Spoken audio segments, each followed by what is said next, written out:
Assalamualaikum warahmatullahi wabarakatuh. Waalaikumsalam warahmatullahi wabarakatuh. Bismillahirrahmanirrahim. Alhamdulillahi rabbil alamin. Wassalatu wassalamu ala ashrafil mursalin wa ala alihi wa ashabihil mujahidin at-tahirin, amma ba'du. Saudara-saudara kaum muslimin rahimakumullah, sebagai kelanjutan dari pembicaraan kita tentang serial para nabi, maka pada pertemuan kali ini kita akan membicarakan riwayat tentang Nabi Sulaiman alaihi salam dan Ratu Balqis. Nabi Sulaiman adalah putra dari Nabi Daud alaihi salam, yang Nabi Daud ini merupakan keturunan yang ke-12 dari Nabi Yakub. Pada diri Nabi Sulaiman bertemu kebesaran dunia dan kebesaran akhirat. Ya, beliau seorang raja, ya, beliau seorang rasul, ya, beliau seorang pemimpin agama, ya, juga beliau adalah seorang pemimpin negara. Alangkah idealnya memang jikalau ulama menjadi umara, atau jikalau umara adalah seorang ulama. Dengan posisinya sebagai ulama, maka nilai kepemimpinannya terpelihara dari segala macam bentuk penyelewengan.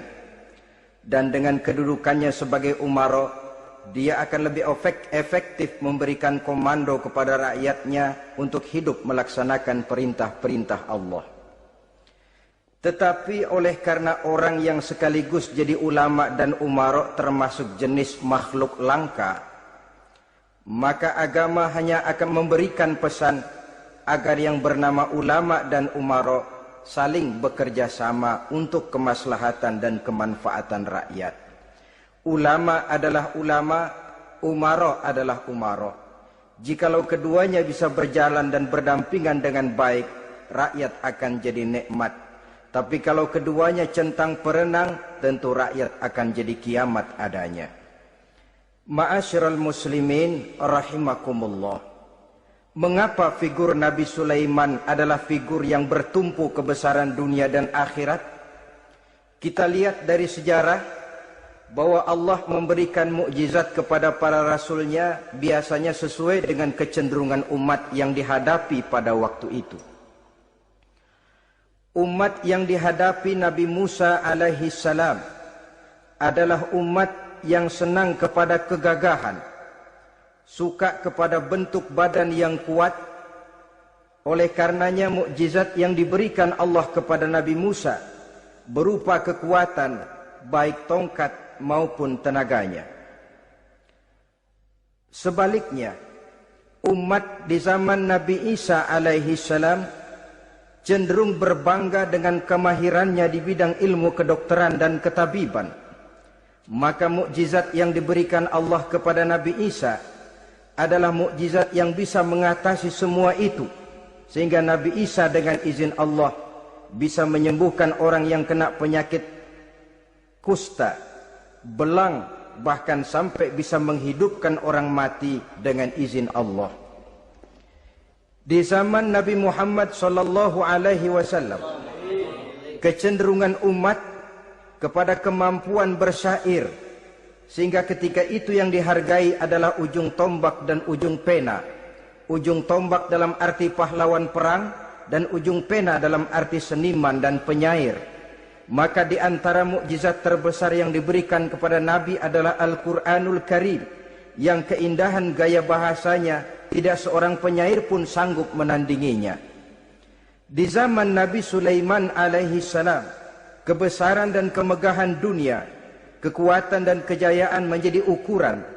Kita tahu bahwa Jalut yang dihadapi oleh Nabi Daud adalah seorang yang bertubuh besar dan gagah perkasa, yang dalam sejarah lebih kita kenal dengan nama Goliat misalnya. Maka tidak heran kalau mukjizat yang diberikan Allah kepada Nabi Musa merupakan mukjizat yang bertumpu antara kebesaran dunia dan kebesaran akhirat. sebagai raja dan juga sebagai nabi. Tetapi yang patut menjadikan pelajaran buat kita terhadap seluruh kebesaran yang diberikan itu, Nabi Sulaiman berkata, "Haza min fadli Rabbi liyabluwani aashkuru am akfuru." Semua ini, kekuasaan dan kebesaranku, kejayaan dan kekayaanku adalah anugerah Tuhan untuk menguji diriku. Adakah aku menjadi bersyukur karenanya atau malah aku menjadi ingkar karenanya? Alangkah baiknya jikalau ucapan Nabi Sulaiman ini kita bisa resapi dan kita bisa terapkan dalam kehidupan ini. Seorang pedagang yang berhasil berkatalah seperti perkataan Nabi Sulaiman. Seorang pejabat dengan kedudukan tinggi berkatalah seperti perkataannya Nabi Sulaiman. Seorang ulama dengan posisi sebagai pemimpin yang non formal berkatalah seperti perkataan Nabi Sulaiman. Seluruhnya berkata, "Haza min fadli Rabbi." Seluruhnya ini adalah karunia Allah untuk menguji diriku, adakah aku bersyukur atau aku menjadi ingkar karenanya. Inilah sekelumit tentang kebesaran Nabi Sulaiman alaihi salam. Pada usia 13 tahun, beliau sudah mewarisi kerajaan ayahnya Nabi Daud dengan meninggalnya Nabi Daud alaihi salam. Dan sejak itu keistimewaan Nabi Sulaiman alaihi salam sudah nampak dalam kehidupan. Beberapa keistimewaan bisa kita catat dari pribadi Nabi Sulaiman ini. Pertama, beliau cerdik, cerdas dan bijaksana, dan tentu saja harus begitu. Kalau Rasul goblok, mana ada umat yang mau ikut. Tetapi kecerdikan dan kecerdasan serta sifat bijaksana ini nampak dari beberapa kisah yang pernah dihadapinya. Pertama, di saat beliau berumur 11 tahun, ketika itu yang menjadi raja adalah ayahnya Nabi Daud, datang mengadu seorang petani bahwa sawah ladangnya, tanaman-tanaman yang ditanamnya habis dimakan oleh binatang ternak dari tetangga di sebelahnya. Maka ia mengajukan usul agar binatang ternak yang memakan tanam-tanamannya itu diberikan saja kepadanya. Nabi Daud meluluskan permintaan petani ini, tapi Nabi Sulaiman berkata, "Ayah, maafkan saya. Kalau boleh saya mengajukan usul, jangan seluruh binatang ternak gembala itu diberikan kepada petani. Akan lebih baik kalau binatang ternak yang memakan tanam-tanamannya itu diberikan kepada si petani selama 1 tahun. Apabila ia berkembang biak, beranak, hasil susunya seluruhnya selama 1 tahun itu boleh dimanfaatkan oleh petani tadi. Dengan demikian saya rasakan ini merupakan satu yang lebih adil ketimbang yang tadi itu." Keputusan Nabi Sulaiman ini diterima baik oleh ayahnya, oleh si petani dan oleh si gembala tadi. Pada usia 11 tahun, ia sudah menunjukkan kecerdikan, kecerdasan, dan sifat yang bijaksana. Contoh yang kedua, ada 2 orang ibu yang pada saat akan bekerja di ladang, masing-masing meletakkan bayinya di satu tempat, lalu keduanya pun asyik pergi bekerja. Sedang kedua ibu itu bekerja dengan asyiknya, datanglah seekor serigala menerkam salah seorang anak bayi tadi, dan kemudian dibawanya. Tinggallah anak bayi seorang. Ketika kedua ibu tadi kembali ke tempat dia meletakkan anaknya, maka keduanya lalu berebut anak yang satu itu. Jadi kasus berebut bayi rupanya memang sudah ada dari dulunya. Yang satu berkata itu anaknya, yang lain mengakui itu pun juga anaknya. Akhirnya keduanya mengadu kepada Nabi Sulaiman. Masing-masing ngotot, tidak ada yang mau mengalah. Akhirnya kata Nabi Sulaiman, "Kalau kamu berdua tidak ada yang mau mengalah, sudahlah begini saja. Berikan bayi itu kepada saya, akan saya belah 2 supaya adil. Masing-masing kamu bawa sarang sepotong." Ibu yang seorang berbinar matanya, kelihatannya gembira dengan keputusan itu. "Saya setuju Nabi Sulaiman, ini keputusan yang sangat adil. Betul, belah 2 saja bayi itu." Tapi ibu yang seorang malah berurai air matanya, membasahi pipinya. Ya Sulaiman, daripada Tuhan belah dua anak itu, biarlah berikan saja kepada ibu yang mengaku tadi itu. Tidak sampai hati saya melihat anak yang begini ini harus menjadi korban. Biarlah dia diasuh oleh ibu yang mengakuinya tadi, asal dia tetap hidup. Nabi Sulaiman tersenyum, lalu berkata kepada ibu yang berurai air mata tadi, ambillah anak ini bu, karena ia memang benar anak ibu. Sebab sekejam-kejamnya hati seorang ibu tidak akan sampai melihat anaknya dibelah dua. Adapun engkau ibu yang gembira, engkau sesungguhnya ibu yang kurang ajar. Cuma sekedar ngaku-ngaku, buktinya anak mau dibelah dua kamu setuju. Ibu macam apa kamu anak dibelah dua setuju? Akhirnya ibu yang satu itu menerima hukuman yang setimpal karena mengakui sesuatu yang bukan haknya. Di sini kita lihat kebijaksanaan yang dimiliki oleh Nabi Sulaiman alaihi salam. Bukti yang ketiga, pada waktu beliau mengadakan jihad fi sabilillah, beliau mengadakan mobilisasi dana. Tidak cuma manusia, binatang seluruhnya ikut memberikan sumbangan. Ketika datang gajah, gajah nyumbang kerbau. Datang kerbau, kerbau nyumbang kambing. Datang kambing, kambing nyumbang ayam. Datang ayam nyumbang burung. Datang burung nyumbang balang. Datang balang nyumbang semut. Gajah yang nyumbang kerbau ngelihat balang nyumbang semut ketawa. Hei semut, balang, Nabi Sulaiman kamu berikan semut untuk apa kayak gitu kecilnya? Liatin dong saya nyumbang kebo, kata gajah. Nabi Sulaiman tersenyum seraya bersabda, al-hadiyatu biqadril muhdi. Pemberian itu memang sesuai dengan kemampuan orang yang memberi. Kalau gajah nyumbang kerbau itu wajar saja. Gajah besar sumbangannya pun besar. Sebaliknya kalau balang nyumbang semut itu juga memang pantas. Balang kecil sumbangannya pun kecil. Yang tidak wajar kalau ada balang mau nyumbang kerbau, ada gajah nyumbang semut. Di sini kelihatan watak yang bijaksana dari Nabi Sulaiman alaihi salam. Ini merupakan ciri keistimewaannya. Setiap rasul dibekali dengan sifat ini yang namanya sifat fatonah. Cerdik, cerdas, dan bijaksana. Yang ini memang merupakan mukjizat. Kecerdasan seorang rasul tidak merupakan hasil sekolahan, tapi merupakan bimbingan wahyu semata-mata, dan ini yang tidak bisa ditandingi oleh manusia. Jadi jangan lalu ngambil dalih Rasul aja nggak sekolah pinter lalu ikut nggak sekolah, ya goblok terus. Itu khususiat kok. Sifat yang namanya fatona itu merupakan bimbingan daripada wahyu. Adapun manusia, jikalau dia mau cerdik, jikalau dia mau cerdas, jikalau dia mau bijaksana, dia harus belajar. Ya lewat bangku sekolah, ya lewat teman bergaul, ya lewat bertanya kepada orang-orang pandai, atau autodidak. Dengan hidup banyak membaca dari kehidupan ini. Dengan demikian nilai kecerdikan, kecerdasan dan kebijaksanaannya akan bisa meningkat adanya. Ini keistimewaan pertama. Keistimewaan yang kedua, Nabi Sulaiman diberikan kekuasaan oleh Allah sehingga bisa menguasai angin, jin, bahkan juga mengerti segala macam bahasa binatang. Menguasai angin, beliau bisa menundukkan angin ribut dan memerintahkannya angin itu. Dalam surah Al-Anbiya ayat 81 kita temukan, wali Sulaiman ar-riha asifatan tajri bi amrihi ilal ardil lati barakna fiha. Dan bagi Sulaiman, ia mampu menundukkan angin ribut yang bertiup menurut perintahnya ke permukaan bumi yang kami berkahi di dalamnya.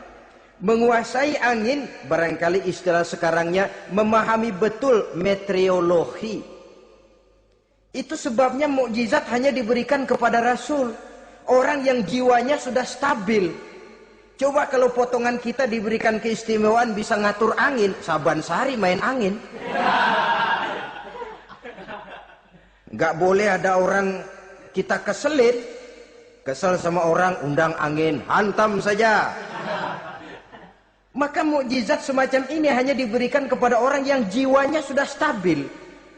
Ada satu cerita, namanya juga cerita, tapi kebenarannya mendekati. Seorang wali di tanah Jawa, sholat Jumat di Masjidil Haram di Mekah itu. Namanya wali kalau di Jawa kan pakai belangkon. Dia sembahyang di Masjidil Haram. Ini ada orang Arab usil, tumben ngelihat belangkon. Ini apa di tengah masjid? Dia tepak belangkon itu, miring di atas kepala. Begitu belangkonnya miring, tanah kayaknya ikut miring. Sehingga penduduk heran, ini apa tanah jadi miring begini? Lalu ada seorang wali juga yang alim dan mengerti, lihat-lihat di tengah Masjidil Haram ada belangkon miring di atas kepala. Jangan-jangan ini sebabnya ini. Dia samperin, dia dananin lagi tuh belangkon rata, tanah kelihatannya kayak rata lagi. Keistimewaan seperti ini pun hanya diberikan kepada orang yang jiwanya memang sudah stabil. Coba kayak kita diberikan keistimewaan kayak begitu, main belangkon melulu.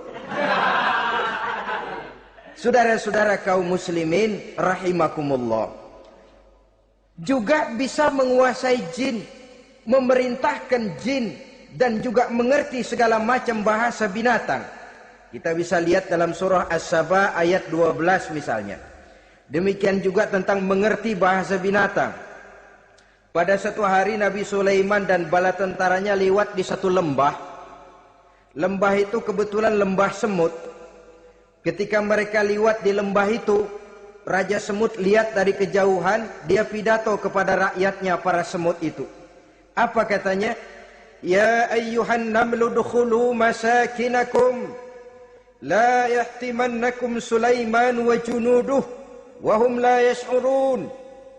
Jadi ini Raja Semut melihat Nabi Sulaiman datang bersama seluruh bala tentaranya, dia pidato kepada rakyatnya.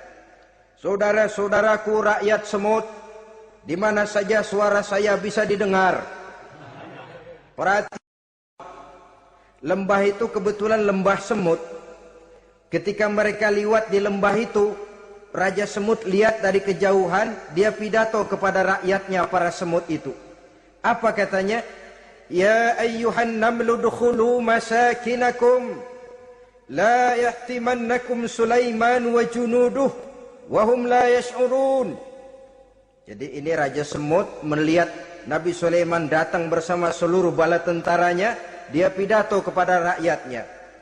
Saudara-saudaraku rakyat semut, di mana saja suara saya bisa didengar. Perhatian, perhatian. Ini Nabi Sulaiman mau lewat dengan seluruh bala tentaranya. Kamu semua supaya masuk ke dalam lubang kamu masing-masing. Sebab kalau kamu nggak masuk ke lubangmu masing-masing, akan diinjak oleh Sulaiman dan bala tentaranya, sedangkan mereka tidak tahu kalau kamu kena injak. Masuklah semut itu seluruhnya ke dalam lubangnya masing-masing. Nabi Sulaiman senyum. Fatabassama dhahikan min qawliha. Mendengar ucapan Raja Semut ini, Nabi Sulaiman tersenyum. Lalu berkata, apa katanya? Rabbi auzi'ni an ashkura ni'mataka allati an'amta alayya wa ala walidayya wa an a'mala salihan tardahu wa adkhilni birahmatika fi ibadika salihin. Satu pengakuan yang tulus yang jauh dari watak kesombongan. Mendengar Raja Semut berkata semacam itu, beliau senyum lalu berkata, wahai Allah, tetapkan kiranya hati saya ini untuk selalu bersyukur terhadap nikmat yang Engkau karuniakan kepada saya. Karena nikmatku, nikmat yang Engkau berikan kepadaku, saya mengerti bahasa binatang. Karena mengerti bahasa binatang, saya mengerti seruan Raja Semut itu. Tetapkan saya untuk selalu bersyukur ya Allah atas nikmat yang Engkau berikan ini, atas nikmat yang Engkau berikan kepada kedua orang tua saya, dan tetapkan saya untuk selalu melakukan amal soleh yang Engkau ridhoi, dan masukkan saya ke dalam golongan hamba-hambamu yang soleh. Satu pengakuan yang tulus, yang jauh dari sifat kesombongan. Mungkin kalau sombong yang lahir, begitu dengar Nabi Sulaiman bahwa semut ngomong begitu, beliau akan berkata, iya masuk gede buruan. Tapi kan tidak. Malah beliau perintahkan bala tentaranya, pasukan berhenti. Ada apa Nabi Sulaiman?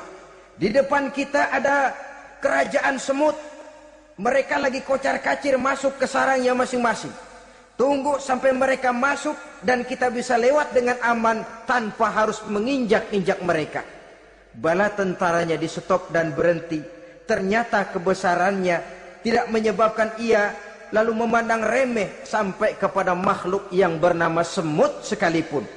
Masih tetap dihargainya sebagai makhluk dari Allah Subhanahu wa ta'ala.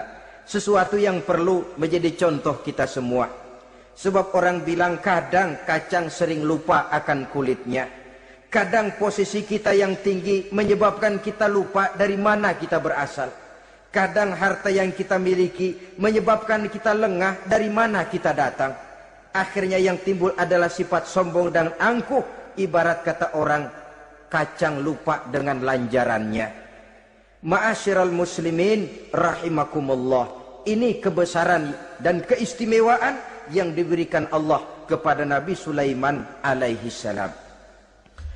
Apa yang perlu kita jadikan tamsil dan ibarat dari kebesaran ini? Saudara-saudara kaum muslimin rahimakumullah. Keadilan sebagai umara yang berpadu dengan kebijaksanaan sebagai ulama. Satu hari seorang sahabat bertanya kepada Rasulullah sallallahu alaihi wasallam, "Ya Rasul, kalau pada satu saat ajal merenggut Tuhan berlalu meninggalkan kami sekalian, kita berpisah untuk selamanya ya Rasul. Dalam kondisi semacam itu, azahrul ardi khairul lana ambatniha. Mana yang lebih baik ya Rasul buat kami kalau sudah ditinggalkan oleh Tuhan? Permukaan bumi atau perut bumi yang lebih baik?" Ini pertanyaan dengan bahasa kinayah. Permukaan bumi maksudnya hidup. Perut bumi maksudnya mati. Orang kalau sudah masuk ke perut bumi kan habis. "Ya Rasul, kalau engkau sudah tidak ada meninggalkan kami semua, mana yang lebih baik buat kami, hidup atau mati?" Bukan main pertanyaan ini. Di satu sisi menggambarkan cintanya sahabat kepada Nabi, sehingga kalau tidak bisa mati bersamaan, biarlah mati beriring saja. Di lain pihak juga mencerminkan bingungnya sahabat kalau sudah ditinggalkan oleh Rasul. Atas pertanyaan ini apa jawab Rasul? "Kamu nggak usah khawatir. Walaupun aku sudah tidak ada, kembali ke hadratullah azza wa jalla, meninggalkan kamu semua, kamu tidak usah bingung. Dengan syarat, idza kana umaraukum khiyarukum wa amrukum syura bainakum wa aghniyaukum askhiyaukum fa zahrul ardi khairul lakum min batniha." Kalau saja para umara, kalau saja pemimpin-pemimpin kamu adalah orang-orang yang terbaik di antara kamu, dan seluruh persoalan yang kamu hadapi dapat kamu musyawarahkan dengan baik, lalu orang-orang kaya di antaramu adalah orang-orang yang dermawan, ketika itu walaupun aku sudah tidak ada, hidup lebih baik daripada mati. Permukaan bumi lebih baik daripada perut bumi. Dengan catatan tiga tadi. Pemimpinmu orang yang terbaik di antara kamu, segala persoalan kamu musyawarahkan, dan orang kayamu orang dermawan. Walaupun aku tidak ada, hidup lebih baik daripada mati. Tapi sebaliknya kata Nabi, idza kana umaraukum syirarukum. Kalau umarokmu, pemimpin-pemimpinmu adalah orang-orang yang terjahat di antara kamu. Wa amrukum ala nisaikum. Dan segala urusanmu sudah diatur oleh perempuan. Walaupun dia tidak naik di bidang eksekutif, tidak memegang kekuasaan, tapi kekuasaan bayangannya jauh lebih menentukan daripada kekuasaan yang sesungguhnya. Kalau perempuan sudah ikut campur mengaturmu, kemudian wa askhiyaukum bukhalaukum, orang-orang kaya di antaramu adalah orang-orang yang bakhil bin pelit alias kikir, maka ketika itu kata Nabi, fabatnul ardi khairul lakum min zahriha, perut bumi lebih baik daripada permukaan bumi. Apa yang bisa diharapkan dari pemimpin yang zalim? perempuan yang sok kuasa, dan orang-orang kaya yang bakhil dan pelit. Dalam kondisi semacam itu, bertemulah kita dengan yang bernama kiamat. Dan kalau sudah kiamat macam itu, kata Nabi, perut bumi lebih baik daripada permukaan bumi. Maka yang kita perlukan sekarang adalah kerjasama antara ulama dengan umara. Ulama bukan umara, umara pun bukan ulama. Harus saling kerjasama dan jangan saling memperalat. Kerjasama menurut bidangnya masing-masing menjadi yang terbaik di bidangnya.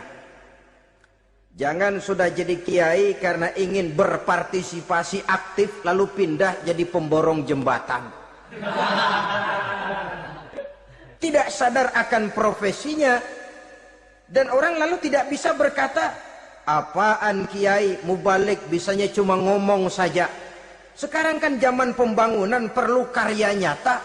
Mana ada ustadz kiai mubalik bikin irigasi, cuma pidato saja. Apa kemiskinan bisa diatasi dengan pidato? Ini juga orang tidak ngerti urusan. Wong Nabi saja ngajarin kok, iza wusidal amru ila ghairi ahlihi fantaziris sa'ah. Yang kemudian diterjemahkan dalam manajemen modern, the right man on the right job. Bahwa persoalan harus diserahkan kepada orang yang memang ahlinya. Lah kalau kiai ngurus irigasi, apa nanti lurah mau ngajar fikih? Camatnya ngajar tafsir. Kacau jadinya. Makin ruwet jalur birokrasi, makin banyak orang meninggalkan profesi dan malah melaksanakan sesuatu yang bukan profesinya. Untuk memberesi keruwetan birokrasi termasuk diantaranya menanamkan kesadaran profesi yang menimbulkan kebanggaan dan kebanggaan yang membuahkan tanggung jawab terhadap profesi itu. Sebab orang kalau sudah bekerja menurut profesinya, walaupun tidak kaya, tapi hidupnya tenang. Kenapa? Karena panggilan jiwanya. Seorang kiai yang diajak ngobek, walaupun obyeknya gol puluhan juta, kaya, belum tentu tenang. Karena saya yakin bukan ke sana panggilan jiwanya. Ma'asyiral muslimin rahimakumullah. Itulah sebabnya kerjasama. Ulama membangun lingkungannya, ulama membangun manusianya, umarok membangun lingkungannya, sehingga terciptalah wujud daripada pembangunan manusia seutuhnya, ya zahirnya, ya batinnya. Seluruh kita berpartisipasi, hanya bidangnya saja yang berbeda-beda. Jangan yang satu merasa lebih berjasa dari yang lain, jangan yang satu merasa lebih penting dari yang lain. Seluruh kita penting, seluruh kita berjasa, cuma bidang kita saja yang berbeda-beda. Inilah bahasa Quran, kullun ya'mal ala syakilatih. Setiap orang bekerja menurut profesinya masing-masing. Ma'asyiral muslimin rahimakumullah. Kita kembali kepada riwayat Nabi Sulaiman alaihi salam. Satu hari ketika beliau sedang menginspeksi pasukan, berkumpullah pasukan beliau itu, ya tentara yang manusianya, ya pasukan jinnya, ya seluruh binatang-binatangnya berbaris. Beliau selaku inspektur upacara mengadakan inspeksi pasukan. Dari sekian pasukan-pasukan yang diperiksanya pada waktu itu, Nabi Sulaiman melihat tidak terdapat burung hudhud. Beliau bertanya-tanya, "Ma liya aral hudhuda am kana minal ghaibin?" Kemana burung hudhud? Orang lain pada kumpul, dia sendiri tidak ada. Awas kalau dia datang, kalau dia tidak bisa memberikan alasan yang tepat kemana dia, akan saya berikan sanksi dan hukuman. Ini namanya pemimpin yang bertanggung jawab toh. Seorang pun dari yang dipimpinnya tidak ada, menjadi pertanyaan. Tidak lama kemudian datang burung hudhud. Begitu datang lalu memberikan laporan kepada Nabi Sulaiman. Kalau istilah sekarang, begitu dia sampai berdiri hormat, lapor, kata hudhud ini.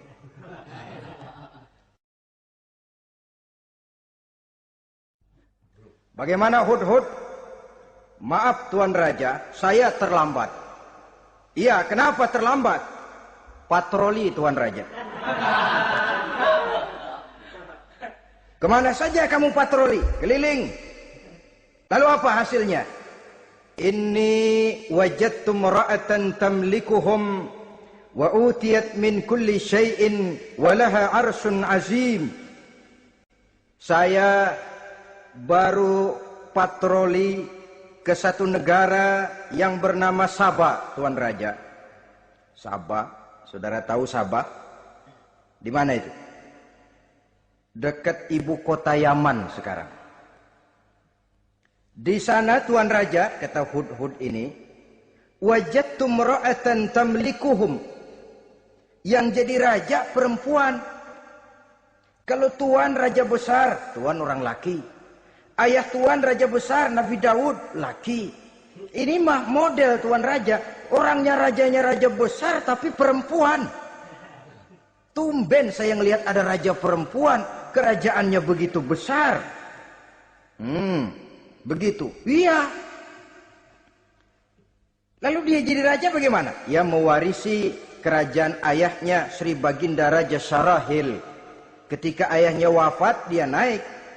Walaha arsyun azim, singgasananya besar, bagus, antik Tuan Raja. Terus bagaimana lagi?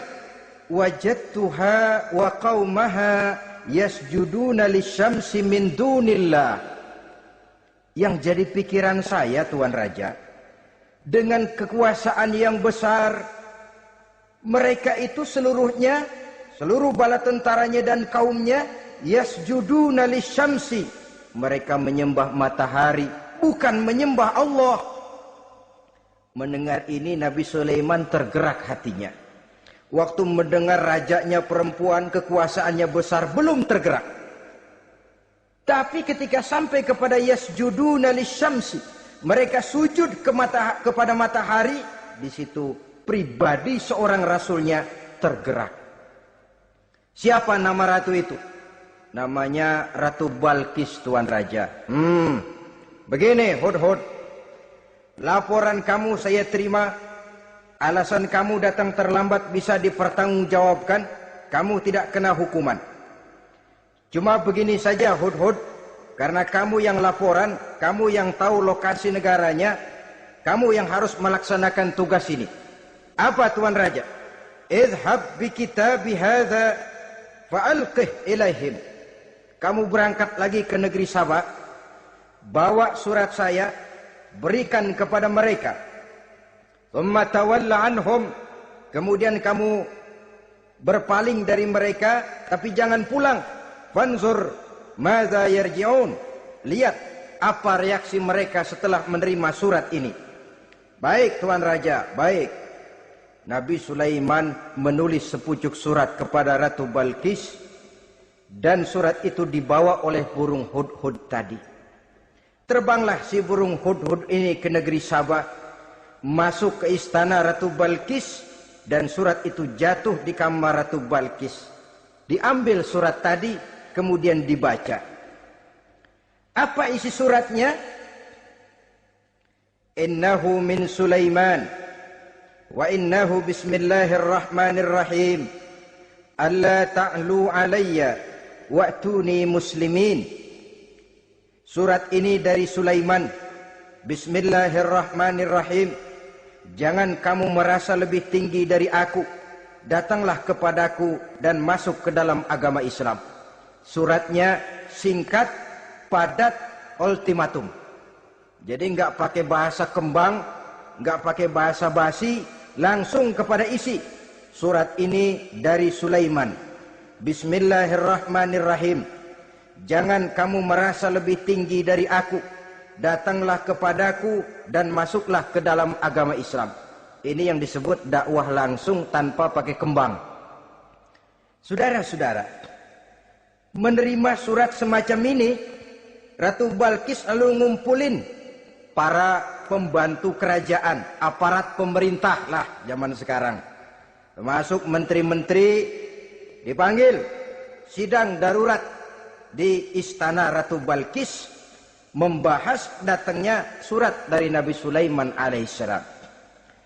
Tuan-tuan para menteri, bagaimana Sri Ratu?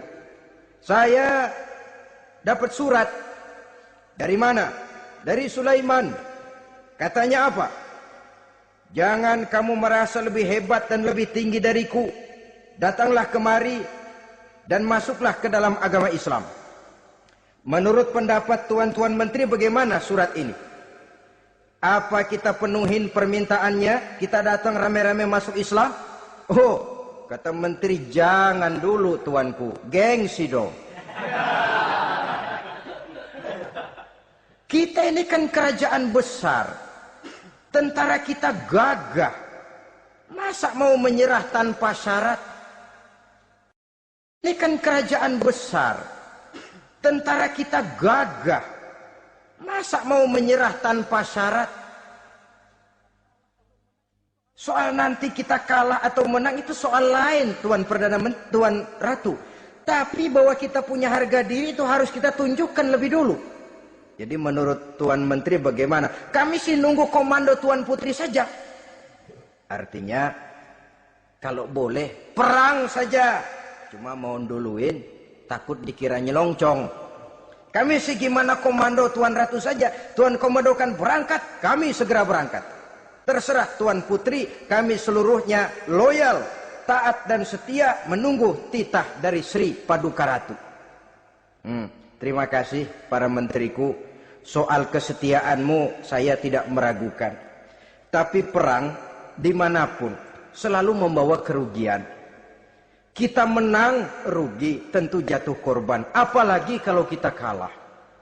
Dan raja-raja yang mengalahkan negeri-negeri lain selalu membawa kehinaan kepada negeri yang dikalahkannya. Jadi bagaimana? Sekarang begini saja. Kita ambil jalan tengah. Lalu diplomasi dulu. Diplomasi macam apa Tuan Ratu? Kita kirim utusan kepada Nabi Sulaiman. Dari sana nanti kita lihat reaksinya. Saya memang selama ini sudah dengar siapa itu Nabi Sulaiman. Katanya orangnya masih muda, masih bujangan, bijaksana, kekuasaannya besar, tentaranya hebat. Cuma kan baru berita, kita cek. Jadi diplomasi macam apa Tuan Ratu? Kita kirim utusan kepada Raja Sulaiman. Kita bawakan hadiah-hadiahnya. Yang mahal-mahal, mewah-mewah, menarik. Pokoknya yang terbaik di negeri kita berikan kepadanya. Lihat reaksinya. Kalau dia tergiur dengan hadiah itu, dia raja. Bukan nabi. Tapi kalau dia menolak hadiah itu, dia memang nabi. Dan apa reaksi kita nanti tergantung sikap Nabi Sulaiman. Aha, kalau begitu setujulah Ratu. Itu memang bijaksana. Diplomasi dulu. Iya, jangan datang-datang main perang aja loh. Perang sih gampang. Tapi ini kan ada meja perundingan. Sepanjang masih kita bisa menempuh jalan damai, damai saja dulu. Baik. Maka diaturlah satu barisan diplomasi untuk menuju Palestina, kerajaan Nabi Sulaiman alaihi salam. Rombongan terdiri dari 500 orang laki-laki dan 500 orang perempuan. Yang laki ganteng, yang perempuan cantik. Yang laki dikendarai dengan kuda-kuda pilihan dan yang perempuan dikendarai dengan keledai-keledai pilihan. Kuda dan keledai pun dihiasi begitu rupa, pelanaknya yang terbagus dilapis dengan sutra, sedangkan bawaan-bawaannya tidak lain daripada intan, berlian, mutiara, jamrud, yakut, kesturi yang dilapis dengan sutra tenun yang asli. Pendeknya hadiah yang serba wah.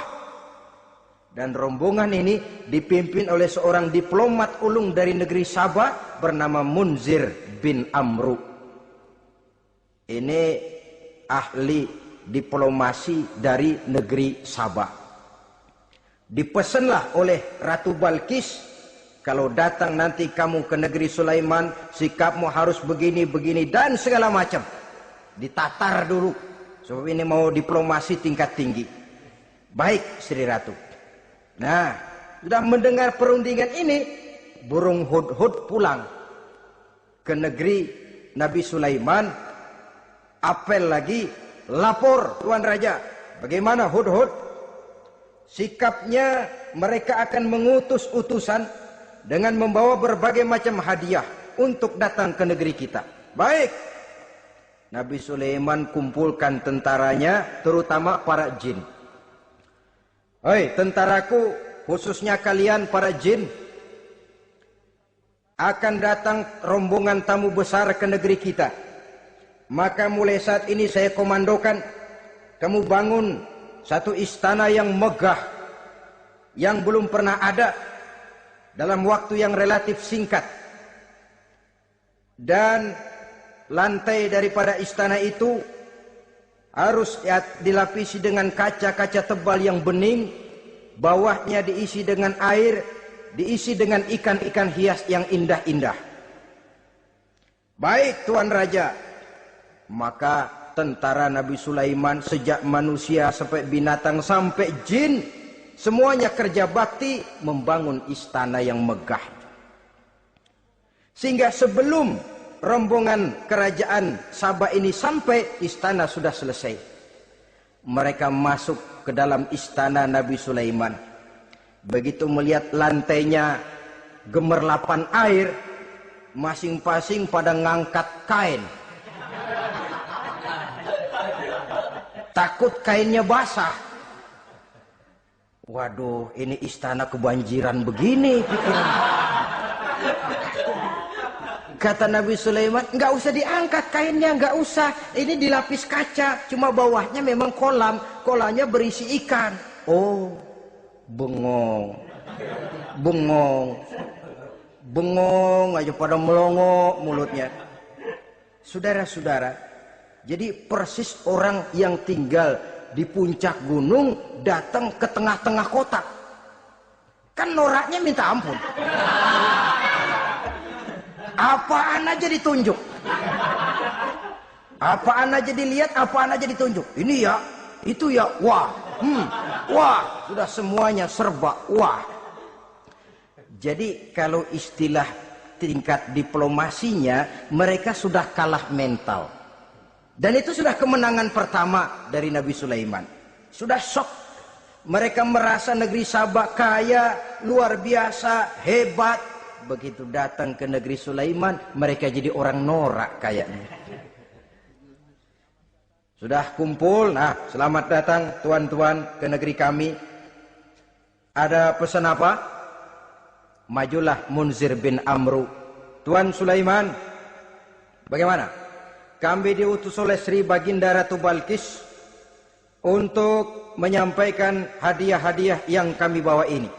Intan, berlian, yakut, jamrud, kesturi, dan barang-barang mahal lainnya. Mudah-mudahan Tuan bisa menerima dengan senang hati. Nabi Sulaiman tersenyum. Lalu beliau berkata, Atumiddunani bimalin, fama atani Allahu khairun mimma atakum. Kamu mau memberikan saya seluruh hadiah-hadiah permata intan ini, padahal apa yang telah diberikan Allah kepada saya jauh lebih baik dari apa yang telah diberikannya kepadamu. Kamu merasa bahwa saya kekurangan semua ini? Ketahuilah tuan-tuan, saya punya lebih banyak dari apa yang tuan-tuan berikan sekarang ini.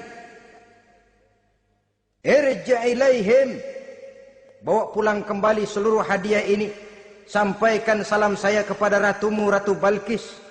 Falanatiyannahum bijunudin la qibala lahum biha. Kalau mereka tetap tidak mau datang menyatakan keislaman, kami yang akan datang ke sana dengan seluruh bala tentara kami yang mereka pasti tidak akan sanggup menghadapinya. Saudara bisa baca dalam surah An-Naml ayat 36.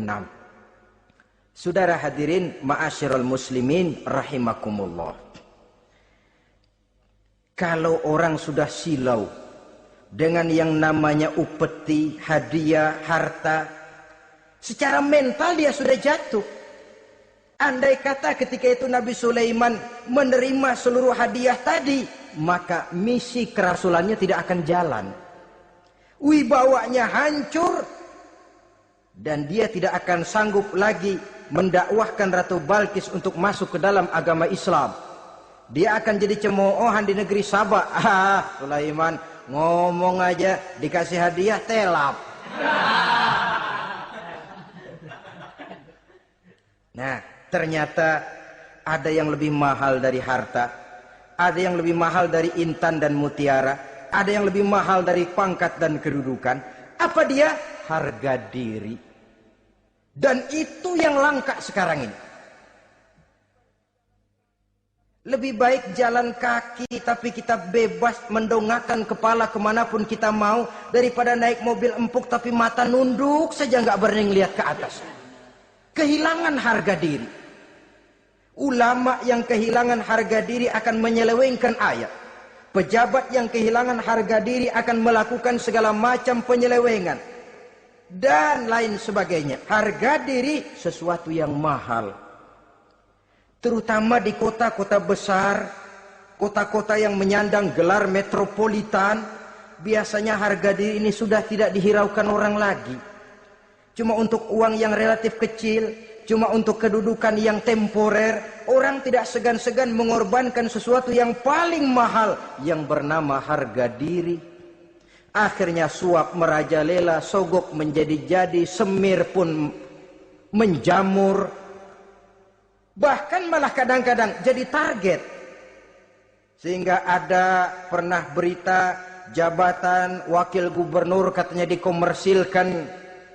Siapa yang bisa memberikan sekian puluh juta dia akan naik. Ini kalau sudah begini, ya salam. Orang itu kalau memperoleh satu jabatan karena mengeluarkan banyak uang, percayalah saudara, begitu dia naik ke jabatan itu, langkah pertama yang dia lakukan, bagaimana supaya uangnya bisa kembali. Bukan bagaimana bekerja sebaik-baiknya, bukan bagaimana mensejahterakan rakyat sebaik-baiknya. Karena dia merasa naik jabatan banyak mengeluarkan uang, setelah dia naik, gimana supaya pulang modal dulu. Lebihnya kalau ada, baru bekerja buat rakyat. Itu pun kalau nggak keburu pensiun. Kadang-kadang malah lebih celaka lagi, kalau sudah mau pensiun baru bikin pemutihan. Wah, saya baru rajin iktikaf di masjid, pergi haji. Kenapa? Udah pensiun. Tapi waktu masih aktif, tanda tangan masih laku, nota masih dihargai, kata belece masih berwibawa, lupa berbuat untuk hari depan dirinya sendiri, yaitu akhiratnya, konon lagi untuk umat dan agamanya. Jadi untuk mengabdi, berbuat baik kepada umat, berkhidmat kepada agama, iktikaf di masjid, tuan-tuan, tak usahlah nunggu sampai pensiun. Manfaatkan posisi yang tuan-tuan punya sekarang ini untuk beribadah dengan sebaik-baiknya. Itu pun masih bersyukur, masih bisa mengadakan pemutihan daripada tidak sama sekali. Cuma alangkah akan lebih efektifnya lagi kalau itu diawali pada saat kita masih mempunyai posisi kunci. Ini reaksi Sulaiman, saudara-saudara. Diberikan hadiah yang mahal, atau midunani bimalin. Kamu mau nyogok saya dengan hadiah ini? Yang diberikan Allah lebih hebat dari yang kau bawa sekarang ini. Apa yang saya cari? Oleh Allah saya telah diberikan sesuatu yang lebih besar dari yang kau bawa. Sudah, bawa pulang saja. Sampaikan salam kepada ratumu. Kalau dia tetap ngotot tidak mau kemari, saya yang akan datang ke sana dengan seluruh bala tentara yang saya yakin sampean akan kewalahan ngadepinnya. Pulang, sampaikan salam saya, bawa seluruh hartamu. Diplomasi tahap pertama menang total. Utusan Raja Sabah sudah kalah mental, kalah juga fisik. Pulanglah mereka dengan membawa kembali seluruh hadiah yang mereka ingin sampaikan tadi. Bisa dibayangkan mentalnya itu, ya. Sama juga kita sudah punya niat ingin menyogok seseorang, tahu-tahu yang mau disogok nggak nerima, pulang kayaknya muka kan belipet. Sulit ketemu orang. Jadi perasaan kita orang pada ngetawain aja. Padahal orang mah nggak tahu persoalannya. Tapi sikap mental sendiri itu. Jadi memang saudara-saudara, ini berkaitan. Walaupun yang mau nyogok banyak, kalau yang disogok nggak mau, nggak jadi. Walaupun ada yang minta disogok, kalau yang mau nyogok nggak ada, juga nggak nyetel. Nah ini nyetel, yang mau nyogok banyak, yang disogok pun ada. Jadilah perbuatan itu. Ma'asyiral muslimin rahimakumullah. Sampai mereka di kerajaan Sabah, mereka ceritakan itu, Ratu Balkis bengong. Ternyata yang saya dengar selama ini memang benar rupanya. Sulaiman bukan cuma raja, tapi juga rasul. Bukan cuma pemimpin negara, tapi juga pemimpin agama. Lalu bagaimana, Sri Ratu? Biar saya pikir-pikir dulu. Pikir. Bagaimana ya? Sudahlah, begini saja. Kita sekarang berangkat ke negeri Nabi Sulaiman. Saya yang akan langsung memimpin rombongan. Ada dua tujuan Ratu Balkis sebenarnya. Tujuan pertama ingin melihat dengan mata kepala sendiri kebesaran Sulaiman yang selama ini dia cuma dengar beritanya saja. Yang kedua, ada udang di balik batu. Kalau setelah Nabi Sulaiman nanti melihat kecantikan Ratu Balkis ini, dia bisa fly. Nah, istilah anak sekarang, dia bisa fly. Nah, siapa tahu kan, karena kecantikannya Nabi Sulaiman lalu jatuh hati, dan Dewi Amor pun bicara. Nanti bila mata bertemu mata, bibir ikut senyum, hati berdetak. Maka terjadilah magnet-magnet saling bersentuhan, percintaan tingkat tinggi. Kan lumayan dapat suami, dapat pacar seorang raja besar. Jadi dengan harapan ini berangkatlah langsung memimpin rombongan. Ada dua tujuan Ratu Balkis sebenarnya. Tujuan pertama ingin melihat dengan mata kepala sendiri kebesaran Sulaiman yang selama ini dia cuma dengar beritanya saja. Yang kedua, ada udang di balik batu. Kalau setelah Nabi Sulaiman nanti melihat kecantikan Ratu Balkis ini, dia bisa fly. Nah, istilah anak sekarang, dia bisa fly. Nah, siapa tahu kan, karena kecantikannya Nabi Sulaiman lalu jatuh hati, dan Dewi Amor pun bicara. Nanti bila mata bertemu mata, bibir ikut senyum, hati berdetak. Maka terjadilah magnet-magnet saling bersentuhan, percintaan tingkat tinggi. Kan lumayan dapat suami, dapat pacar seorang raja besar. Jadi dengan harapan ini berangkatlah Ratu Balkis ke negeri Nabi Sulaiman. Hud lapor lagi. Lapor. Gimana Hud? Ini Ratu Balkis yang mimpin sekarang. Baik, kita siap-siap. Begini saja, kata Nabi Sulaiman. Siapa yang bisa bawa singgasana Ratu Balkis ke sini? Jin Ifrit tampil. Saya. Berapa lama kamu perlukan untuk membawa singgasana Ratu Balkis kemari? Sebelum Tuan bangun dari tempat duduk, itu singgasana sudah bisa sampai kemari, Tuan Raja. Bagus. Ada yang bisa lebih cepat? Saya, kata seorang ulama. Berapa lama? Sebelum Tuan kedip. Asal Tuan kedip, Tuan melek lagi, singgasana sudah sampai di sini. Baik, kerjakan. Dalam waktu sekejap itu singgasana Ratu Balkis sudah sampai di istana Nabi Sulaiman. Pasang di sini, biar dia dudukin nanti. Robah sedikit biar dia nggak kenalin. Dirombak sedemikian rupa. Masuk Ratu Balkis ke istana Nabi Sulaiman. Terjadilah kemudian di perundingan semacam tingkat tinggi antara raja dengan raja. Bagaimana Tuan Ratu Balkis? Iya, Tuan Sulaiman. Iya, bagaimana? Saya kagum dengan kebesaran Tuan. Bukan kebesaran saya. Seluruhnya ini adalah karunia Allah kepada saya. Saya dengar Tuan-Tuan menyembah matahari. Padahal matahari tidak pernah memberikan apa yang Tuan kehendaki. Matahari tidak pernah menciptakan Tuan. Adalah lebih baik Tuan menyembah yang menciptakan matahari daripada menyembah matahari itu sendiri. Nabi Sulaiman. Bagaimana kalau kita mengadakan ya sambil berunding, sambil lobbying istilah sekarang. Baik, lobbying pun jadi. Berjalanlah meninjau seluruh pelosok istana Nabi Sulaiman alaihi salam. Seperti halnya bala tentaranya, Ratu Balkis juga sampai di lantai kaca, angkat kain. Kata Nabi Sulaiman, jangan diangkat tuh kain. Ini bukan air, istana kaca. Bukan main kebesaran kamu.